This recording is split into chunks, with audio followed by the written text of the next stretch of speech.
거하심이라. 아멘. 오늘 이 아침에도 우리 하나님 아버지와 예수 그리스도로부터 오는 크신 은총과 그 사랑이 여러분과 함께 하시기를 바랍니다. 아멘. 자, 오늘은 요에서 3장 14절에서 21절까지 있는 말씀을 함께 같이 나누도록 하겠습니다. 오늘 이 말씀에서 우리 하나님께서는 하나님의 공의를 말씀하고 계십니다. 하나님의 공의. 그 하나님의 공의는 무엇입니까? 이 공의라는 말은 공평한 정의라는 뜻이거든요. 바를 정자 오를 의, 그리고 공공공자, 그리고 평등할 평자. 여러분, 공평하고 정의롭다라는 것은 하나님의 바른 판단은 차별이 없다는 뜻입니다. 자, 그런데 이것을 누구에게 하나님은 공평하실까요? 하나님께 오는 자, 하나님을 바라보는 자, 하나님을 사랑하는 자들은 하나님은 제한 없이 사랑하십니다. 그러나 하나님을 거스리는 자들에게는 하나님은 무서운 심판을 내리십니다. 그래서 하나님의 공의는 사실 어렵지 않습니다. 여러분, 이게 하나님의 통치 방법이에요. 어제 수요 찬양 예배 때 함께 나눈 내용입니다. 여러분, 하나님을 사랑하는 자들에게는 하나님이 무한하게 인자하세요. 그리고 그들을 긍휼히 여기십니다.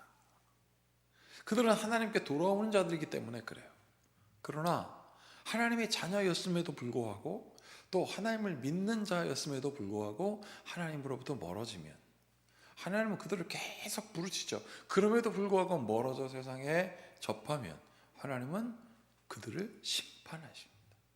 자, 그런데 여러분, 하나님을 사랑했던 자들이 넘어가도 하나님은 그렇게 아파하시고 결국은 심판하시지만, 하나님을 모르고 하나님을 거절하고 하나님 믿는 자를 핍박하는 자들은 어떻게 할까요? 하나님은 간단하십니다. 그 심판하십니다. 이게 하나님의 통치 방법이에요. 어렵지 않습니다. 하나님을 사랑하는 자들에게는 무한한 긍휼과 인자하심, 사랑이시고, 그렇지 않은 자들에게는 하나님은 심판하신다. 여러분, 이게 어렵습니까? 공평이라는 것은요, 무조건 다 똑같은 게 아닙니다. 공평하다는 것은 키 큰 사람들에게는 키 큰 옷을 입혀주고, 키 작은 사람에게는 작은 옷을 입혀주고, 거대한 사람에게는 거대한 걸 맞게 해주시고, 작은 사람에게는 작은 것에 맞게 해주십니다. 근데 우리는 뭐라고 얘기합니까? 잘못된 공평, 다 똑같게 해주세요 라고 말하죠. 이거는 우리가 잘못 알고 있기 때문입니다. 여러분, 다 똑같게 해주세요 라는 뜻은 무슨 뜻이냐면, 차별이 없게 해주세요 라는 말인데, 차별이 없게 해주라는 말은 무슨 뜻이냐면, 나 억울하지 않게 해주세요. 계산해 보니까 좀 제가 손해본 것 같습니다. 아니, 뭐 덩치 크다고 무조건 크고 좋은 옷 입어야겠습니까? 덩치가 작고 좋지 않은 옷 입어야 하겠습니까? 여러분, 누가 작고 누가 좋은 것입니까? 여러분, 뭐 브랜드 속 브랜드가 있는 신발 같은 거 사보면 큰 거나 작은 거나 가격이 같아요. 아주 어린아이들 신발도 심지어 비슷합니다. 그건 왜 그래요? 가격은 같지만 많은 사람들에게 똑같은 차별 없이 크고 작음의 차이만 있다는 것이거든요. 이게 공평한 겁니다. 여러분, 오늘도 보세요. 하나님께서 이스라엘 백성에게 말씀하셨습니다. 너희가 지금 다 없어졌지 않느냐? 가뭄이 들었는데 그나마 남은 풀들, 저 황충, 메뚜기 떼가 수억 마리 와서 다 쓸어갔을 때 너희도 지금 뭐 하고 있었냐? 계산하고 있었다라는 거예요. 하나 둘 셋 외치면서, 하나님, 그 하나 남은 것까지도 가져가십니까? 하나님, 너무한 거 아니에요? 어떻게 하나님이 나에게 그러실 수 있습니까? 라고 자기가 하나님께 했던 것들을 계산하기 시작합니다. 여러분, 그랬을 때 한탄하죠. 자, 그럴 때 하나님은 어떤 공의를 베푸실까요? 하나님께 돌아오는 자들, 하나님께 나오는 자들, 그럼에도 불구하고 주님께서 우리를 붙들어 주시고 이끄실 것을 바라고 소망하는 자들에게 하나님께서 어떻게 하십니까? 여러분, 이스라엘 백성이 아무것도 없어졌어요. 이제 먹을 것도 없어요. 힘이 쭉 빠졌습니다. 그런데 먹을 것도 없어진 그들의 사방에 이방 민족들이 득실거리면서 한숨에 꼴랑 먹으려고 지금 도사리고 있을 때 하나님은 도리어 그들을 부르시는 거예요. 골짜기로 불렀습니다.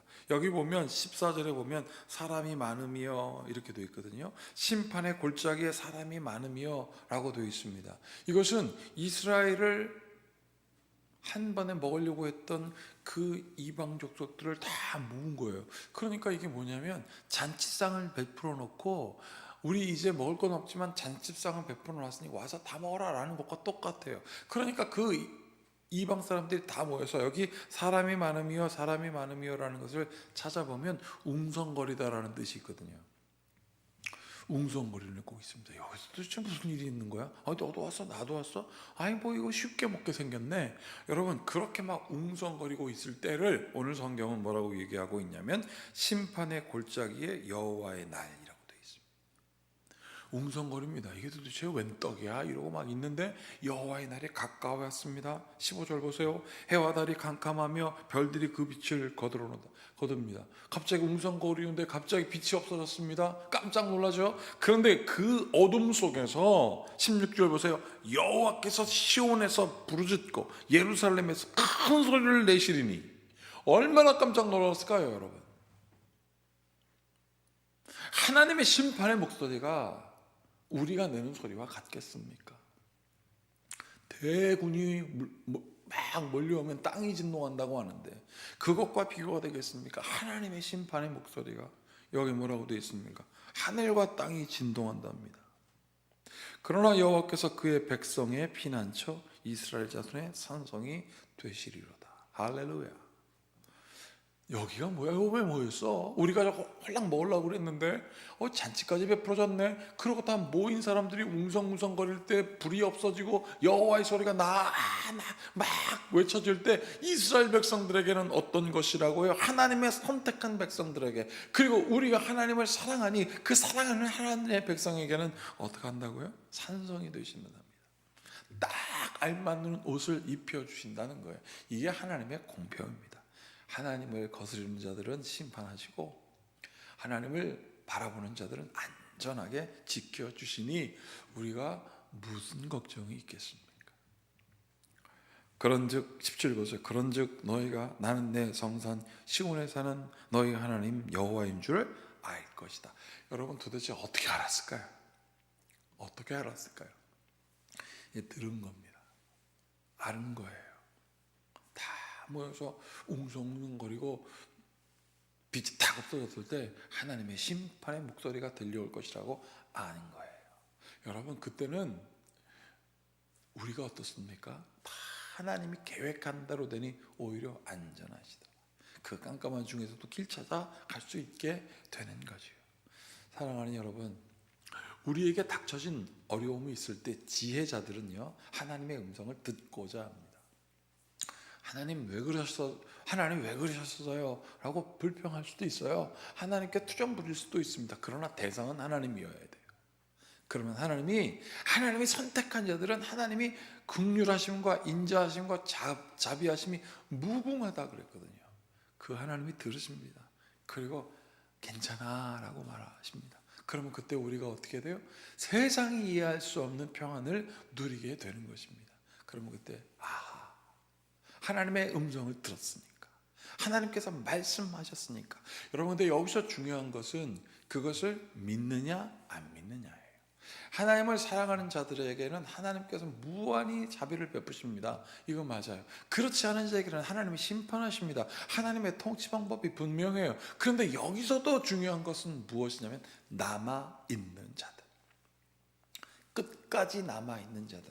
이 사람들은 어떤 사람이에요? 하나님을 의지하는 사람입니다. 여러분 우리가 때로는 결핍이 옵니다. 여러분 결핍이 강하게 할 때가 있어요. 여러분 때로는 우리가 불안합니다. 그럼 불안이 우리를 오히려 안정하게 해줄 수도 있어요. 왜요? 불안할 때 안정을 찾게 하니까. 여러분 우리가 왜 불안할까요? 불완전한 인간의 삶의 세상의 계산에 우리가 하나하나 손꼽아 보면서 계산하다 보니까 더 불안해지는 거예요. 불완전한 것에 의지하여 계산하니 계산해서 내가 맞출 줄 알았는데 틀려버렸거든요. 그럼 어떻게 돼요? 불안해지기 시작하는 거예요. 그때 여러분들 괜찮습니다. 늦지 않았습니다. 그때 하나님을 찾으십시오. 그 결핍이, 그 나의 실수가 되돌이켜 볼 때 오히려 하나님을 찾는 중요한 계기가 될 거예요. 여러분, 지난 시간들, 지난 우리의 불안했던 모든 순간들을 이렇게 뒤돌아보십시오. 그리고 거기서 우리가 어떻게 불안해서 벗어날 수 있었는지 한번 다시 되돌아보십시오. 그러면 그때 우리가 보게 될 것입니다. 우리가 알게 될 것입니다. 나의 불안 속에 역사하시는 하나님의 안정을, 나의 불안전함 속에서 역사하시는 하나님의 전능하심, 그 완전하신 하나님을 알게 될 것입니다. 여러분, 하나님은 여러분들을 극진히 사랑하세요. 그냥 사랑하지 않으십니다. 극진히 사랑하십니다. 그 사랑을 어찌하여 하나님께서 포기하지 않으시는데 우리가 포기할 수 있겠습니까? 그 하나님을 의지하십시오. 주님께서 죽기까지 우리를 포기하지 않으셨고 그 앞에 남아있는 자는 구원을 받습니다. 사랑하는 여러분, 나중에 올 어떤 구원을 바라보면서 지금 막연하게 살지 마시고 오늘 이 말씀을 붙들고 오늘 이 순간 우리에게 역사하시는 구원의 은총을 바라보는 여러분들 되시길 바랍니다. 함께 같이 기도하겠습니다. 참으로 고맙고 감사하신 주님, 오늘 우리가 주님의 구원의 은총을 바라봅니다. 주의 사랑을 바라봅니다. 주님, 우리를 사랑하시는 그 하나님의 공평함에 안정감을 누리게 하시옵소서. 그 공의로 우리를 통치하시고 우리를 인도하시는 그 하나님 안에 들어가 안정감을 누리도록 우리를 불러주시는 그 하나님의 음성을 듣는 지혜자들 되게 하소서. 예수님의 이름으로 기도하옵나이다. 아멘. 이제 우리 모두 함께 주님께서 가르치신 기도를 드리겠습니다. 하늘에 계신 우리 아버지, 아버지의 이름을 거룩하게 하시며 아버지의 나라가 오게 하시며 아버지의 뜻이 하늘에서와 같이 땅에서도 이루어지게 하소서. 오늘 우리에게 일용할 양식을 주시고 우리가 우리에게 잘못한 사람을 용서하여 준 것 같이 우리 죄를 용서하여 주시고 우리를 시험에 빠지지 않게 하시고 악에서 구하소서. 나라와 권능과 영광이 영원히 아버지의 것입니다. 아멘. 이제 내일은 공휴일이라 아침 기도회가 없습니다. 이제 토요일이 지나고 주일이 되면 저희 교회가 이제 20주년을 맞이하게 되었습니다. 정확하게 얘기하면 내일이 우리 교회가 딱 20주년 되는 3월 1일, 2004년 3월 1일 시작돼서 2024년 3월 1일이 만 20년 됐습니다. 지금까지 인도하신 하나님께 감사드리고 이제 오는 주일날 다 함께 모여서 귀한 감사 예배를 드리고 그 순간 또 우리 교회 최초로 권사 임직식이 있습니다. 하나님께 부름받아 기도하고 성도들 섬기려고 작정하고 소명받은 우리 두 분 권사님에게도 하나님의 크신 은총과 사랑이 넘칠 수 있도록 모두 함께 기도해 주시고 참여해 주시길 바라겠습니다. 함께 같이 기도하시겠습니다.